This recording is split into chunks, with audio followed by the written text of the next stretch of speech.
EP ที่32ของงบ35เหรียญเก็บกำไรมื้อละ3เหรียญมาเจอกันตอนเช้าของมื้อวันจันทร์เนาะเป็นรอบแรกของมื้อนี้เลยก็ว่าได้เนาะในงบ35เหรียญนี้มาเบิ่งซึ่งว่าเราได้เอ็ดกำไรไว้อยู่ที่ 2.8 เหรียญเนาะเราก็ขอเพียงแต่อีกรอบเดียวท่านั้นก็จะได้3เหรียญเนาะทุกคนเนาะก็คือตอนนี้ซ้ำก็ว่าได้3เหรียญแล้วแหละมันได้ 2.8 ยังเหลือแต่0.2เนาะมันก็จะได้3เหรียญแล้วถ้าถามว่าเนาะเมื่อมือเขาเชียดได้ซ้ำนี่แล้วเขาไปเจอช่วงตลาดที่แบบมันพันพวนมันบ่โอเคถามว่าเขาต้องเชียดโตบ่อันนี้ก็บ่จำเป็นนะทุกคนเนาะได้ซ้ำนี่ก็เอาซ้ำนี่นะทุกคนเนาะซึ่งเอามาครับตอนแรกซูชิก็จะปั๊บเงินเลยเราจะเข้าออเดอร์นี้เลยเนาะแล้วเข้ามาปุ๊บนี่บิตคอยปกติซูชิจะบ่เชียดบิตคอยเด้อแต่ว่ามาในมื้อนี้เนาะมาเจอช่วงตลาดที่ว่าค่อนข้างโอเคหรือว่าตรงตามเงื่อนไขที่เราต้องใช้นะก็คือมันต้องเป็น3แท่ง4เดียวเรียงเดียวขึ้นไปเนาะอันนี้ก็คือเงื่อนไขของเราที่จะใช้เทคนิคตามแท่งเทียมเด้อและอีกอย่างก็แม่นเงื่อนไขอีกอย่างนึงก็แม่นเป็นแท่งเทียมที่สมบูรณ์เนาะบอดี้โตแห้งบ่ทิ่มไส้หลายเนาะก็เลยว่าออกออเดอร์นี้เลยเนาะอีกอย่างมันมีแนวต้านอยู่นี่เนาะทุกคนแนวต้านอยู่นี่มาสร้างแนวต้านอยู่นี่ปุ๊บแล้วมันจะลงมาหากรอบแนวรับอยู่นี่เด้อแล้วก็แพทเทิร์นแท่งเทียมมันเป็น3แท่งเขียวมันก็มีโอกาสที่จะเป็น3แท่งแดงคือเดียวเนาะว่าอาศัยเข้าไว้ออกไวก็คือดั้งที่ซูซี่วาไว้เลยทุกคนเขามีโอกาสน้อยเนาะมีโอกาสน้อยแล้วเขาเจนเลยเจอมันลดความเสี่ยงก็คือตั้งเป้ากำไรต่ำๆนะทุกคนเนาะตั้งเป้ากำไรต่ำๆแล้วมาแบ่งเชือดเป็นหอบเลยทุกคนเด้อต่ำเลยแล้วแห้งแบ่งเชือดเป็นหอบก็คือบุญยังก็อยู่ดนเนาะอยู่ในตลาดเนาะมันจะสามารถลดความเสี่ยงได้เนอะแล้วก็เขาต้องวิเคราะห์แบบให้มันนิ่งเดี๋ยวทุกคนมันนิ่งเท่าที่จะนิ่งได้เนาะเพราะว่าเขามีโอกาสน้อยเลยโอกาส5ไม้เนาะถามว่ามีโอกาสพลาดได้บ่5ไม้โอกาสพลาดมีแน่นอนนะทุกคนเนาะพลาด10ไม้ก็มีนะซูซี่เคยพลาดเนาะพลาด10ไม้ที่ต่อเดียวเนาะอย่าว่าเลย5ไม้นะมันเป็นเรื่องที่แบบน้อยเหลือเกินเนาะสามารถพลาดได้ทุกเวลาเลยขอแต่ว่าเจ้าขาดสติปุ๊บเนี่ยมันเรียบร้อยเนาะพลาดเลยสำหรับงบ35เหรียญเนี่ยนะเนาะซูซี่จึงย้ำเสมอว่าเราต้องวิเคราะห์ดีๆเนาะออกออเดอร์แรกออเดอร์1เหรียญนี่มันวินออเดอร์1เหรียญเลยแห้งดีเนาะทุกคนเนาะเขาจึงบ่เสี่ยงที่จะคูณเงินทุกคนเอาเงินเอาไปคูณต่อเด้อแล้วถ้าถามว่า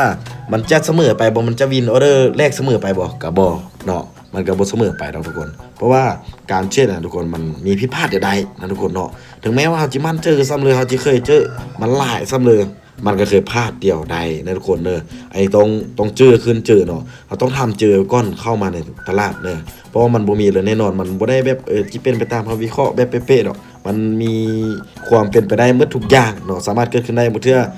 มันเกิดขึ้นแบบสิ่งที่เราบ่คาดคิดก็เป็นไปได้นะทุกคนเนาะมันมีเลยแบบพีคๆมันมีเลยแบบเพื่อเราตะลึงได้เสมอในวงการการเชียร์นะทุกคนเนอะเพราะฉะนั้นต้องได้มีการวางแผนระบบการเชียร์ดีๆตั้งเป้ากำไรแบบชัดเจนเนาะแล้วก็ปฏิบัติเนาะตามระเบียบวินัยตามแผนของตัวเองเลยหาบ่นอกแผนถามว่านอกแผนถึงช่วงที่เราวิเคราะห์ได้เราเชื่อได้บ่ก็ได้หลายเนาะแต่ถึงช่วงที่แบบเราบ่นิ่งพอนะครับพลาดนะมันก็เราพลาดไปเลยเนาะทุกคนเราพลาดไปเลยแล้วมันก็เสียดายต้นทุนหลายกว่าเนาะเพราะว่าการเชื่อในซูชิก็เว้าเสมอนะว่าอย่าไปหวังอย่าไปพึ่งเลยแบบระยะเวลาสั้นๆเนาะ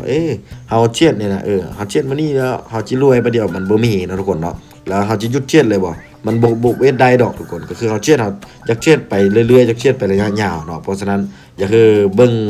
ผลกำไรระยะยาวหลายกว่าเนาะอย่าเบิ่งเลยระยะเวลาสั้นๆอย่าเบิ่งต่อหอบอย่าเบิ่งต่อมือนะทุกคนอย่าเบิ่งต่อ 2-3 มื้อหรืออาทิตย์นึงอย่าเบิ่งแล้วก็อย่าเบิ่งต่อเดือนอีกเด้อเขาต้องเบิ่งแบบระยะยาวนะทุกคนเบิ่งท้ายเดือนปุ๊บแล้วก็เบิ่ง2 เดือน3 เดือน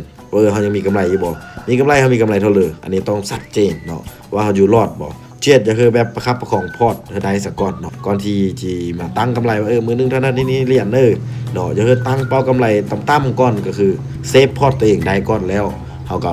ค่อยๆอัพพอร์ตขึ้นไปเนาะค่อยๆอัพกำไรขึ้นไปจะอาจจะตั้งเป้ากำไรมือนึงละ2เหรียญเนาะมันบ่ได้น้อยเลย2เหรียญเนาะตีเป็นเงินกีบก็48,000เนาะก็คือ1 USDT 1เหรียญเนี่ยเท่ากับ28,000ใส่สัก 2,000เขาว่า2เหรียญเนี่ยมันก็ได้40,000แล้วเด้เนาะเก็บกำไรมื้อละ2เหรียญไปก่อนคันว่าเจ้าเฮ็ดได้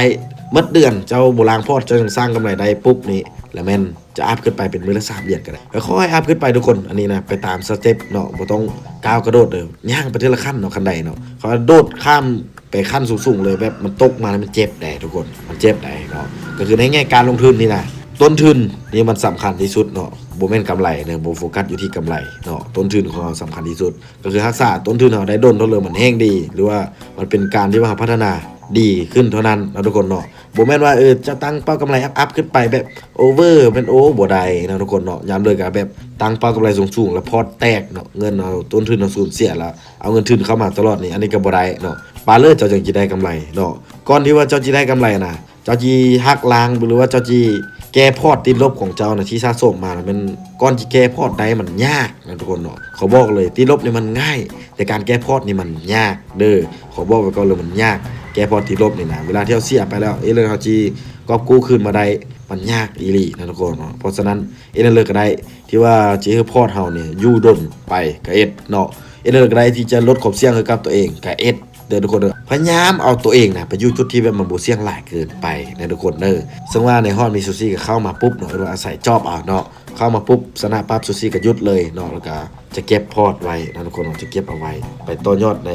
ห้องต่อไปเนาะ 3.75 นี่นะ